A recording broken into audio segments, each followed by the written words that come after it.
Hi friends, welcome to running అలాంటి YouTube channel. నా పేరు శ్రీనివాస్. ఫ్రెండ్స్, ఈ వీడియోలో మనం డిఎస్సి అభ్యర్థులు ఎవరైతే 2 సబ్జెక్టులకి అప్లికేషన్ పెట్టుకుంటారో అండ్ ఒకటే రోజున 2 పేపర్స్ పడుతూ ఉంటాయి. ఒకటి ఒక జిల్లాలో పడుతుంది, ఇంకొకటి ఒక జిల్లాలో పడుతుంది. మరి అట్లాంటి ఎగ్జామ్ రాసే వాళ్ళ పరిస్థితి ఏంటి?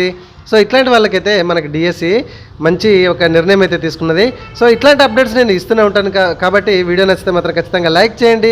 ఇట్లాంటి ఇన్ఫర్మేషన్ వీడియోస్ కోసం మన ఛానల్ని ఇప్పుడే సబ్స్క్రైబ్ చేసుకోండి. ఎందుకంటే చూసారు, బ్యాక్ సైడ్ మొత్తం మనది ఆన్లైన్ సెంటర్ ఉంది ఫ్రెండ్స్. ప్రతి అప్డేట్ కూడా మనకు అప్డేట్ వస్తూనే ఉంటుంది కాబట్టి ఖచ్చితంగా నేను అప్డేట్ చేస్తూనే ఉంటాను. కాబట్టి ఖచ్చితంగా వీడియో లైక్ చేయండి, సబ్స్క్రైబ్ చేసుకోండి, ఇంకా ఎవరికైనా షేర్ చేయండి. అయ్యో, ఇప్పుడు మనకు వేరు సెంటర్లో ఉంది కదా, ఒకటే రోజు ఈ ఎగ్జామ్ ఈ జిల్లాలో సెంటర్ పడింది, ఇంకో డిస్టిక్లో మళ్ళీ సెంటర్, నేను ఎట్లా ట్రావెల్ చేయాలనేది అస్సలు బాధపడుతుంది. నేను క్లియర్గా ఎక్స్ప్లెయిన్ చేస్తాను, ఒకసారి చూడండి.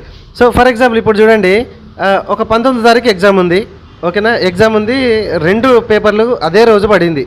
ఒకటి ఫర్ ఎగ్జాంపుల్ హైదరాబాద్లో పడింది సెంటరు, ఇంకోటి కరీంనగర్లో పడింది సెంటరు, ఓకేనా?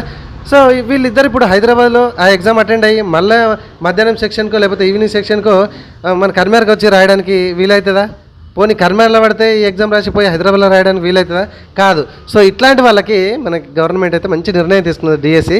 ఎట్లా అంటే, ఇప్పుడు ఫర్ ఎగ్జాంపుల్ హైదరాబాద్లో సెంటర్ పడింది ఫస్ట్ పేపర్, ఓకేనా?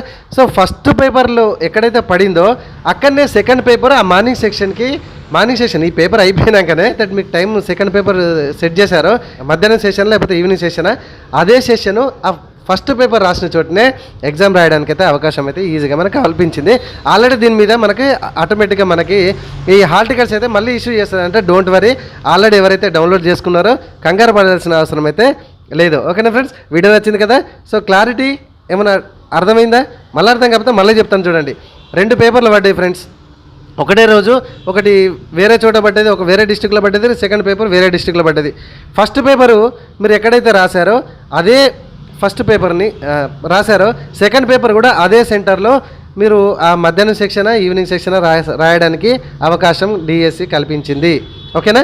సో లైక్ చేయండి వీడియోని అండ్ సబ్స్క్రైబ్ చేయండి. ఈ విషయాన్ని వీలైనంత తొందరగా మీ ఫ్రెండ్స్ అండ్ ఫ్యామిలీ అందరికీ షేర్ చేయండి. ఓకేనా friends? Thank you very much.